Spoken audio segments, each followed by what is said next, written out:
LPA at habagat sanhin ng pagbaha sa Mindanao. Detalye na balita mula kay Jun Di Makutak, Aris 19. Assalamualaikum, Brother Jun.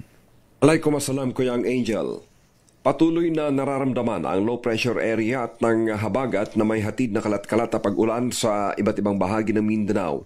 Minomonitor sa Cotabato City ang level ng Rio Grande de Mindanao na may mga tributary sa mga bayan-bayan. Kabilang sa mga binahang bayan ay ang Buluan, Maguindanao del Sur. Sa impormasyon mula kay Vice Mayor Kuya King Mangudadato, mayroong 3,861 pamilya ang apektado sa 5 barangays at siyam na sityos sa kanilang bayan at kasalukuyang nakaantabay ang LGU Buluan led by Mayor Jong Mangudadato. Sa probinsya ng Cotabato, nakaranas din ng baha ang mga bayan ng Mirsayap, mga katabing bayan nito tulad ng Pikit, Pigkawayan, Pagalungan, habang minomonitor din ang malalaking ilog sa probinsya, habang monitor din ang water level ng mga ilog sa lungsod ng Kidapawan.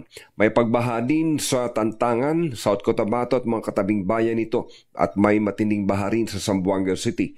Batay sa forecast, ang Pag-asa mananatiling makaranas o nakakaranas sa mga pag-uulan sa bansa hanggang Huwebes nitong linggo. Mula sa Central Mindanao, RH19, Jun Di Makutak, DZRH, una sa Pilipinas, una sa Pilipino.